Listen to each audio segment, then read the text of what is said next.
Thank you very much. At my direction, the Centers for Disease Control and Prevention is issuing guidance for communities of faith. I want to thank Dr. Redfield and the CDC for their work on this matter and all the other work they've been doing over the past, what now seems like a long period of time. Today, I'm identifying houses of worship, churches, synagogue, and mosques as essential places that provide essential services. Some governors have deemed liquor stores and abortion clinics as essential, but have left out churches and other houses of worship. It's not right. So I'm correcting this injustice and calling houses of worship essential. I call upon governors to allow our churches and places of worship to open right now. If there's any question, they're going to have to call me, but they're not going to be successful in that call. These are places that hold our society together and keep our people united. The people are demanding to go to church and synagogue, go to their mosque. Many millions of Americans embrace worship as an essential part of life. The ministers, pastors, rabbis, imams, and other faith leaders will make sure that their congregations are safe as they gather and pray. I know them well. They love their congregations. They love their people. They don't want anything bad to happen to them or to anybody else.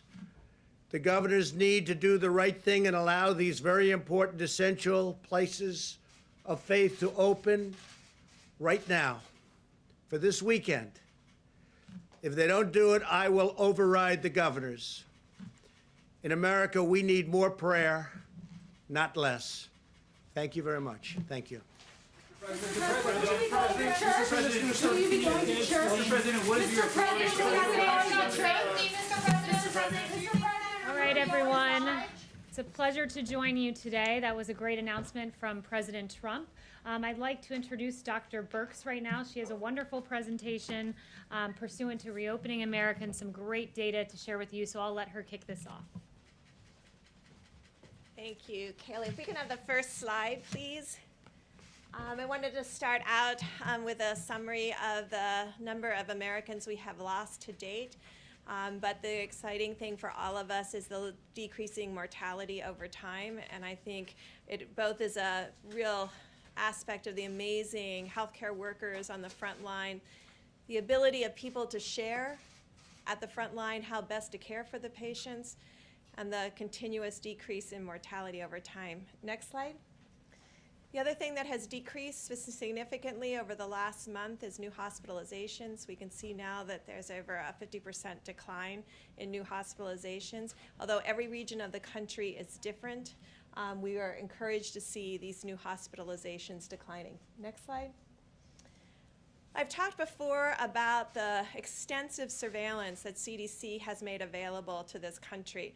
This is looking at their syndromic surveillance from emergency rooms. You can see that both COVID-like illnesses, shown in the orange and shown in the blue, influenza-like illness, taking up both of those cases together, you can see significant declines week over week. A number of people coming to the emergency room with these illnesses.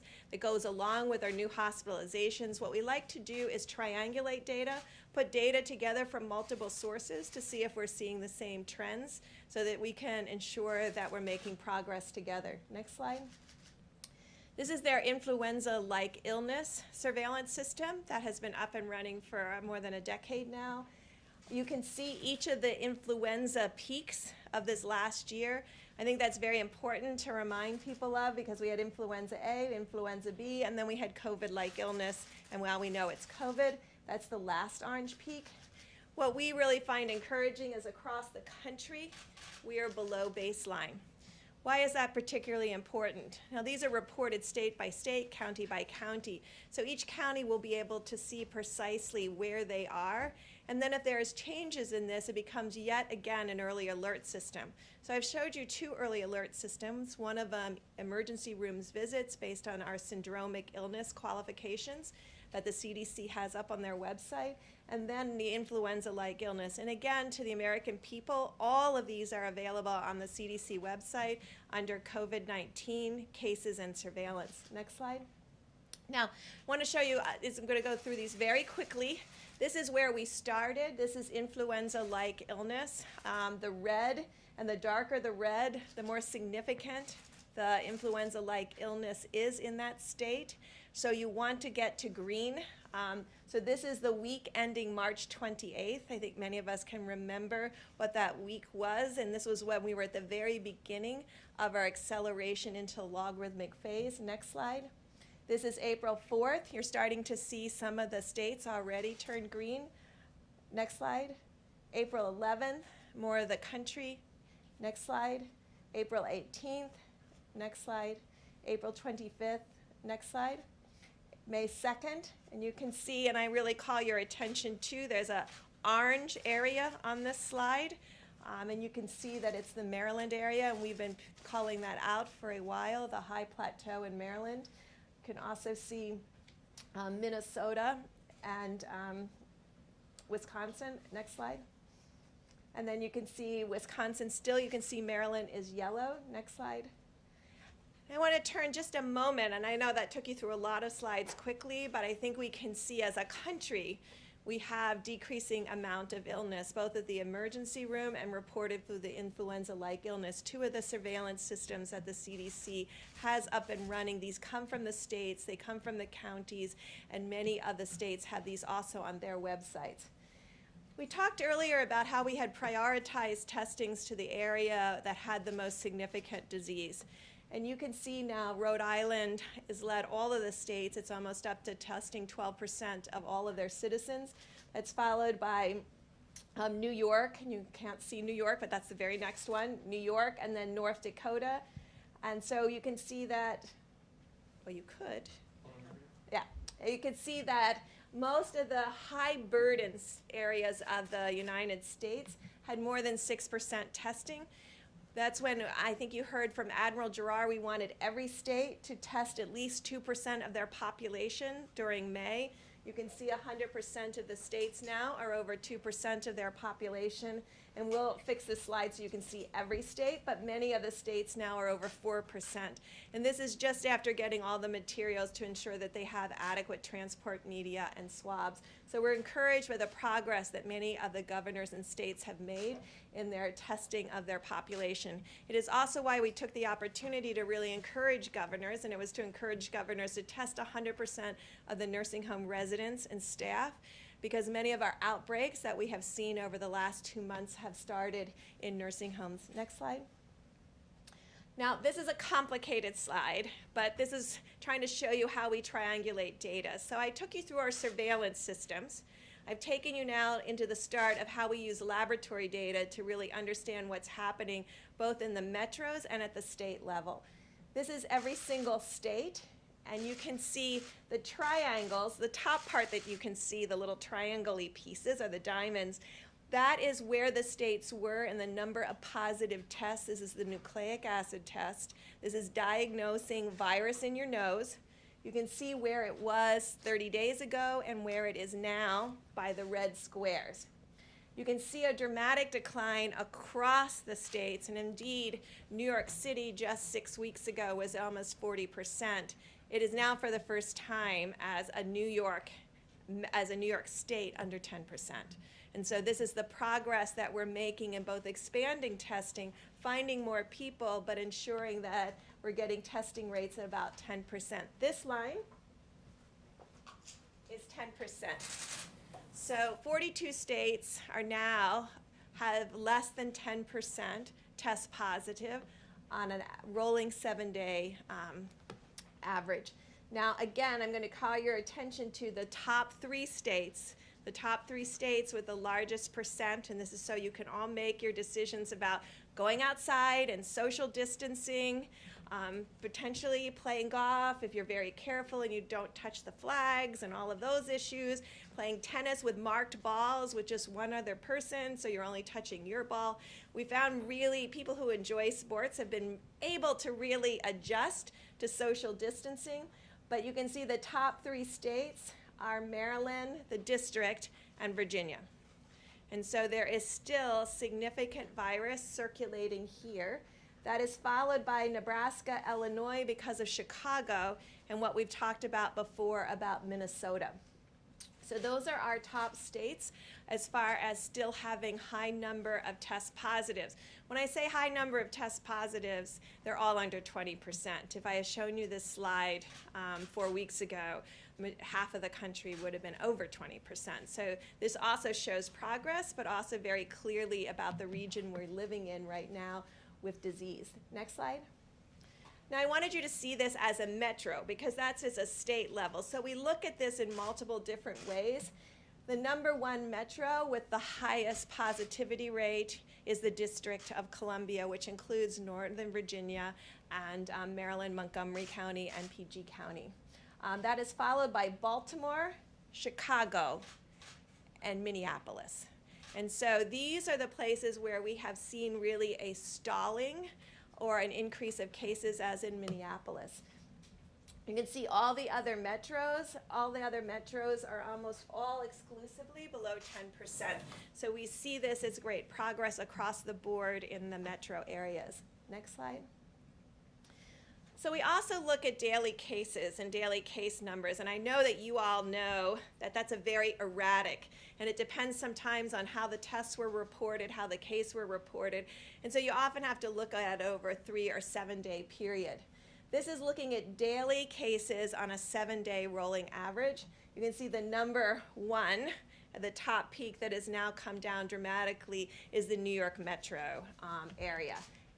Underneath that, you can see our concerns about Chicago and our concern in the yellow line of the Washington, D.C. area, because these are 2 areas that went through their logarithmic phase and are now at a high plateau with an unchanging number of cases day over day. That's the orange line and the yellow line. You can see that the daily case numbers per 100,000 are below the yellow line and the orange line of Washington, D.C. and Chicago. And that's New York and Boston and many of the others. Providence is also up as a per 100,000. And that's the way we like to look at it because we can really then understand it in relationship to populations. The other groups that have very low levels that once had a peak, this is Detroit, very low level now. This is Boston in the gray, which has come way down also. And you can see down here is Atlanta and Miami. Next slide. Now sometimes, and I think recently there have been publications about where the world was before we started the Stop the Spread and before many states shut down. And just to take you back to that moment, on March 14th, before Stop the Spread, this is showing New York.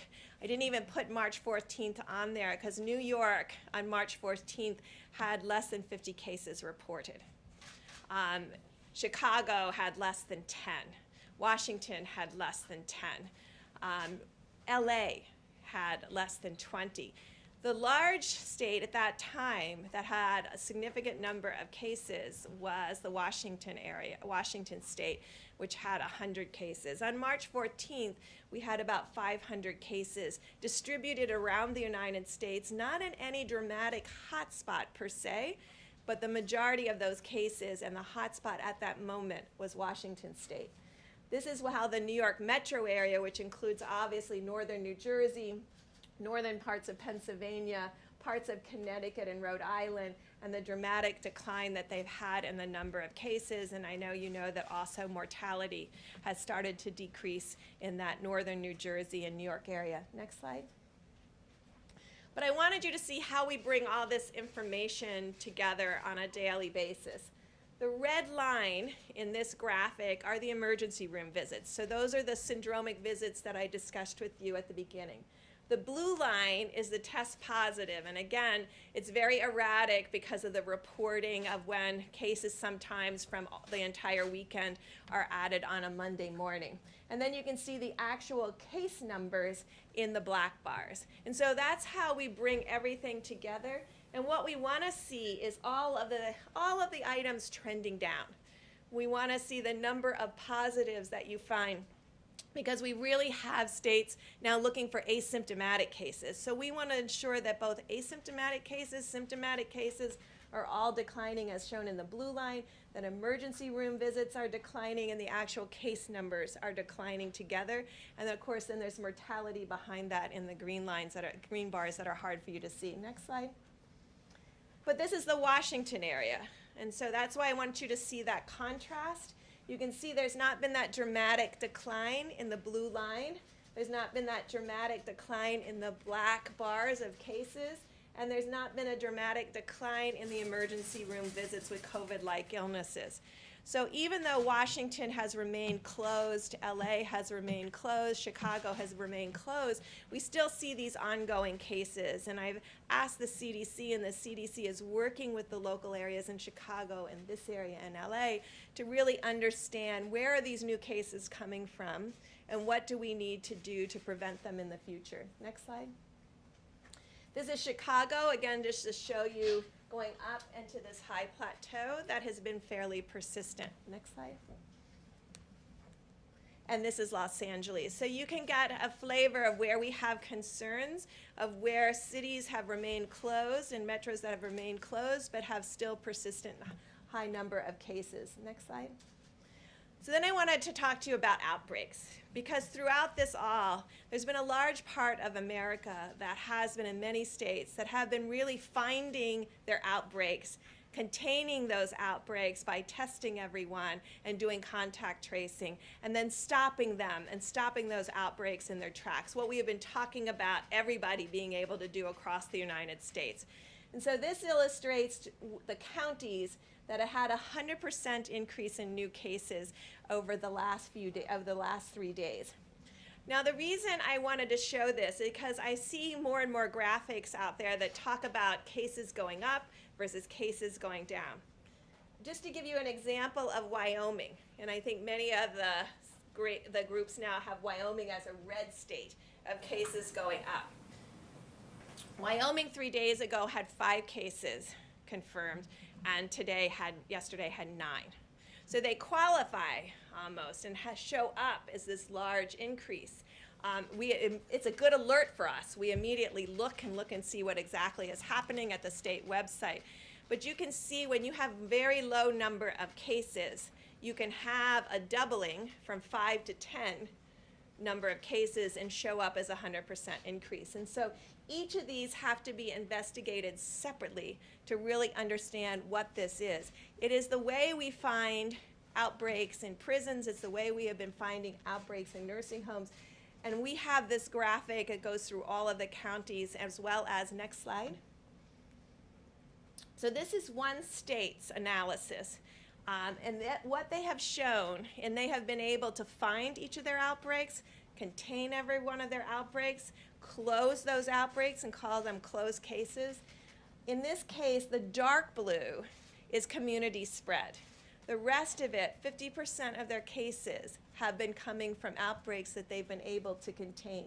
The largest group in this is meatpacking plants. And what they've been doing is going in and testing 100% of the individuals in the meatpacking plant, and also finding 100% of the individuals that are associated with those individuals in the meatpacking plant.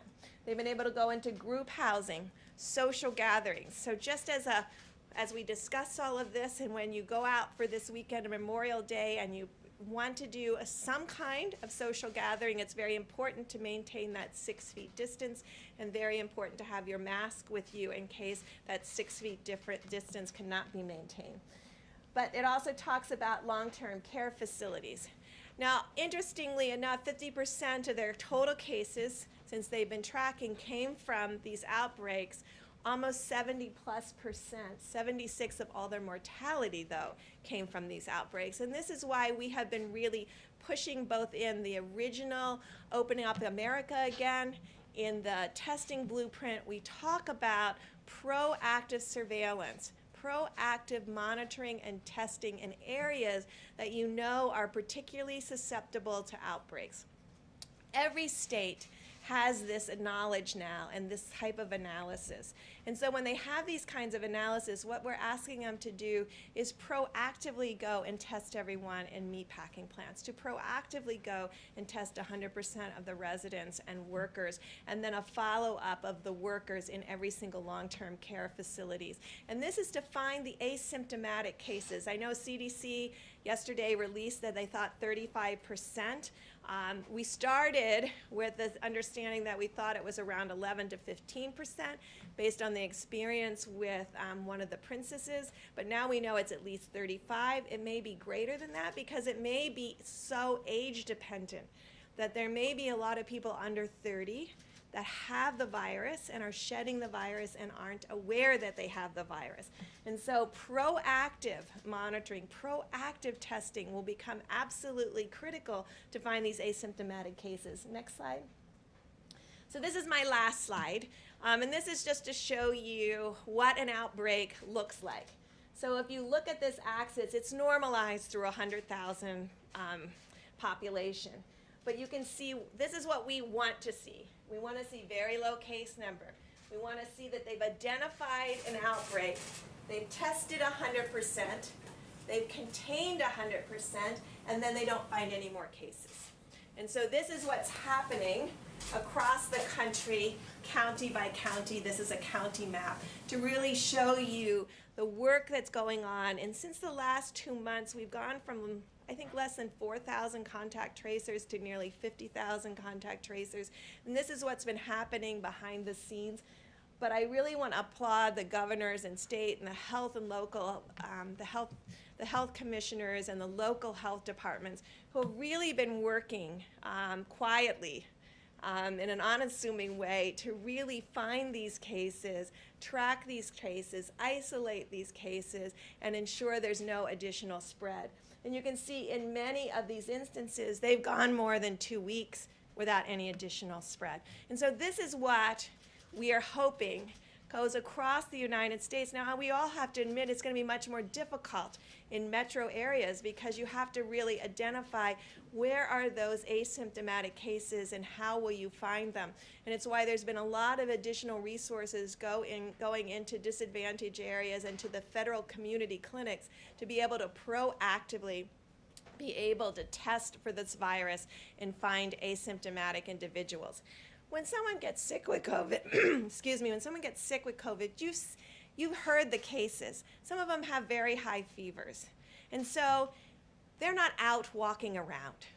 So they may have been shedding virus for 1 or 2 days before they got significantly ill and they had to be in bed because they felt so terrible. Now think of that, they were maybe out 2 days. And so if they're 50% of the cases, they're only out for 2 of the days that they may be spreading virus. An asymptomatic individual that doesn't know they have COVID, they may be spreading and shedding the entire time that they're in the community. So instead of 2 days, it may be 6 days, or it may be 7 days. And so when we talk about proportions, 35% that are asymptomatic that are out in the community is a much more opportunity for transmission than someone who is getting sick and is only out in the community for 2 days. And so we know we have to find both, and we've been working with states about what proactive surveillance would look like in this case to find people who are asymptomatic. But it's also why we continue to recommend to the public very clearly that you can't tell who's infected. And so that's why you have to continue to social distance. That's why you need to continue to maintain 6 feet apart. I remember in the early days of HIV, people told me all the time that they knew who was infected. And I would say, you don't know who's infected. I could be infected. You're just saying you don't think I'm infected because I look healthy. There's a lot of healthy people out there with COVID that look healthy. And so we're asking continuously for you all to be outside, to enjoy your Memorial Day weekend, to play golf, to hike, as Dr. Fauci said, to play tennis with mark balls, and to be out with your families that you have been in the household with, and to even consider sharing social distance space as long as you have utensils that belong to individuals and that maybe can be thrown out immediately. There's a lot of things to think through. I know you can do this. I know the American people can do it. And so please, as you go out this weekend, understand you can go out, you can be outside, you can play golf, you can play tennis with marked balls, you can go to the beaches if you stay 6 feet apart. But remember that that is your space, and that's the space that you need to protect and ensure that you're social distance for others. Thank you. I want to start by, Dr. Birx, if I could have you stay here for just a moment or two. Zeke, I believe you emailed me a question about nursing homes and testing this morning. If you want to ask it, I'll have Dr. Birx give you an answer. I think that's great. Thank you. Dr. Birx, last week, or sorry, 2 weeks ago, you and the Vice President of Governors, you wanted 100% of nursing home residents and staff tested within 2 weeks. Most states aren't going to meet that. Some 2 weeks later haven't even started to try, saying it's impractical and feasible. Are you disappointed? And also, what are the consequences of that inaction? No, I know many of you don't know me. I'm a very aspirational and hopeful person that like to put out challenges because I think that's what needs to be done. You know, we've had it in the Open Up America guidance where we ask them to test all the nursing homes, nursing home residents and workers. We know that that group is very susceptible and has significant mortality. And so we continue to ask the states. We always look at the side of the ones who haven't been able to get it done. There are some that are getting it done. And I think what we will learn is from those who were able to get it done, how to do this more efficiently and effectively so that we can work together to ensure that not only we have the baseline testing, but we continuously test the workers within the homes to prevent any asymptomatic spread back to the residents once we show they're negative. We only have 1 million nursing home residents. We're testing way over 1 million people per week, getting closer to over 2 million people a week. So over that 4 million per 2 weeks, I was hoping that 1 million of those could be our nursing home residents. I think week over week as we see testing expand, it's not going to just be, and it's why I keep coming back to this, it's not the number of people you have tested. We see this all the time with other diseases. We have a lot of worried well that will come back frequently to get tested. We want to test, and we want states testing in areas where we know there's higher vulnerability to susceptibility to worse outcomes, like our nursing homes, areas where we know there have been outbreaks, such as prisons, meatpacking plants, particularly areas where people are transported to plants together or live together in a single residence or multiple residents, but there's multiple group home kind of housing situations. And among our inner cities where we know people may have not as much access to testing, it's why money has gone to the federal clinics for testing. It's why money and working with others have really improved testing through the pharmacies and ensuring more accessibility. I know it's a long answer, but we should never be discouraged by those who can't get it done. We should be encouraged by those who have shown us that it can be done. And then on the governor's calls, we have those governors present to the other governors how they did it. And following up on the president's announcement regarding places of worship being an essential and then having them all reopen, what guidelines and encouragement do you have for pastors, rabbis, imams as they prepare to reopen? Is that appropriate nationwide right now? And what precautions do they need to follow if they're going to reopen their houses of worship? So I've checked, all 50 states have on their website what their new cases were over the last 24 or 48 hours. We're trying to get every state to do that by community, by zip code. So because I really firmly believe a knowledgeable community can really make judgments for themselves.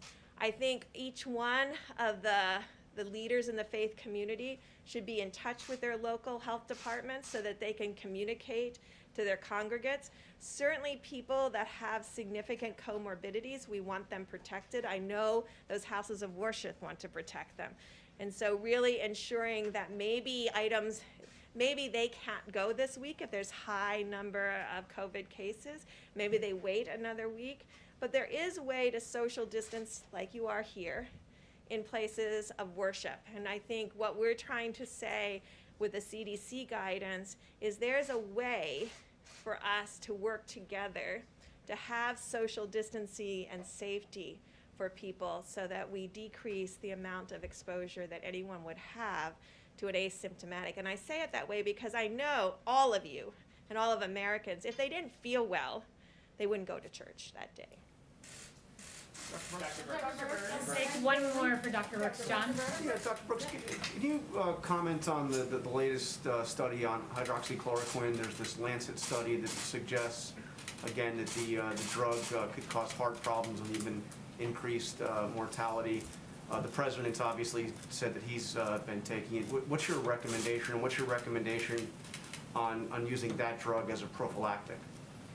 Well, first, I think the FDA has been very clear on their website about their concerns about hydroxychloroquine, particularly when it's combined with a macrolide. And I think you see that in the study. And I think the study, although it is open label, and it is, I tell you what I take home from the Lancet study, and I hope everyone here does in addition to what you just commented on, it clearly shows the comorbidity that puts individuals at more risk. And I think it's one of our clearest study because there were so many tens of thousands of individuals involved that the doctors clearly annotated who had heart disease and who had obesity.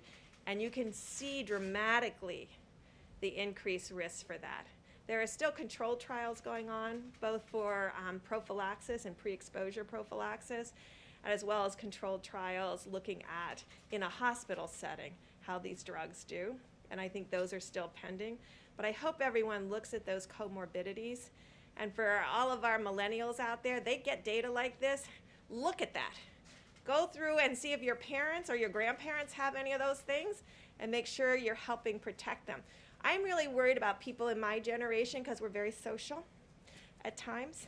And we have a habit of forgetting social distancing or forgetting that glasses, and when you're eating, you can't eat in a mask. So even if you're far enough apart, you have to watch every utensil, everything you touch. I really am asking our great generation of millennials to get some YouTube videos about how to do picnics outside with your friends and still protect everyone and still ensure that there's no co-contamination of food and utensils. I think there's a way to do it, but I want it explained in a YouTube video. Thank you very much, Dr. Brooks. I know you need to get back to work, so thank you very much. You can do a follow-up with me. And wait, actually, Okay, Dr. Brooks, is it possible to do a quick follow-up? okay, you can go ahead. But before I start my portion of the briefing, there were just a few things I wanted to note for you all. Pursuant to some of those very encouraging graphs we saw where the states moved from red and orange to green, and we saw the United States increasingly become green. It's encouraging to see that America's reopening alongside that, with Homebase, data from Homebase noting that 2/3 of America's small businesses are opening. An Open Table study said Americans are now starting to dine out again. Another Homebase study, 67% of local food and drink businesses are open. Apple is saying Americans are driving and walking at near normal levels. And Google mobility data reflects the same. So it's encouraging to see America start to reopen and the great work President Trump has done for the faith community going into this weekend.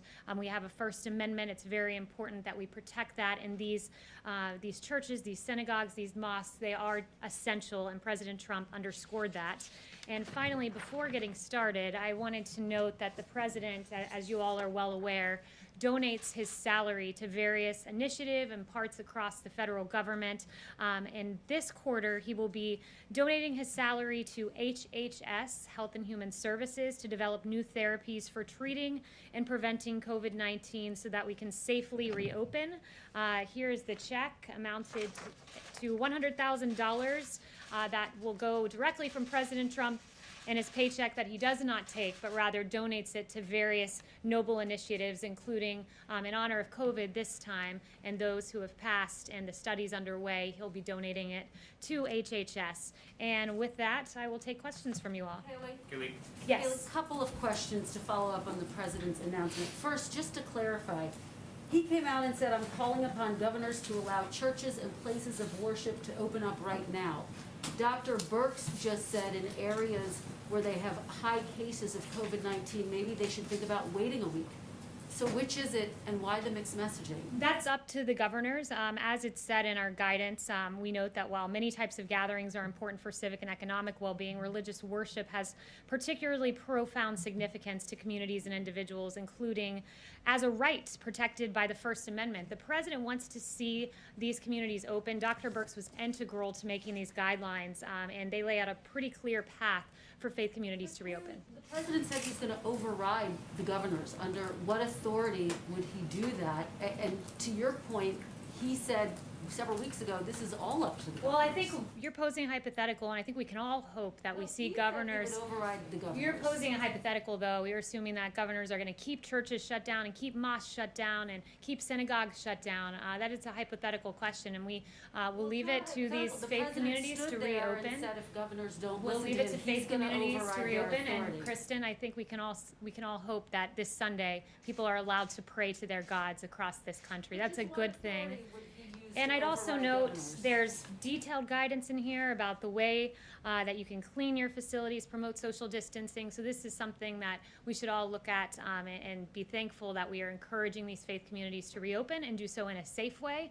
And we'll leave it to parishes to open in a safe fashion. What Yes. authority is the president referencing? Does the here? White House now support these churches that are defying governor's orders and opening up?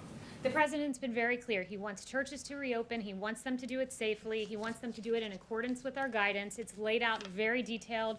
It's posted now, so you can all take a look through it. And he wants to see all of those churches open in a safe If fashion. the governor does not allow that, does the White House support churches defying these executive orders? The president's been very clear. He wants to see churches reopen in accordance with his The guidelines. answer is yes? I gave you an answer. And The just to president would follow like up what churches to Kristen asked, reopen and do it in What accordance with the specific guidelines. provision of federal law allows the president to override a The governor's president will decision? strongly encourage every governor to allow their churches to reopen. And boy, it's interesting to be in a room that desperately wants to seem to see these churches and houses of worship stay The closed. president said Yes, that he yes. has that. Kayleigh, I object to that. I mean, I go to church. I'm dying to go back to church. The question that we're asking you and would like to have asked the president and Dr. Birx is it safe? And if it's not safe, is the president trying to encourage that, or does the president agree with Dr. Birx that people should wait? Jeff, it is safe to reopen your churches if you do so in accordance with the guidelines, which are laid out very stringent detail here about promoting hygiene practices, and there are 5 bullet points, and cloth face coverings. If social distancing is not possible, it's recommended. Intensifying cleanings, promoting social distance, we lay them out meticulously.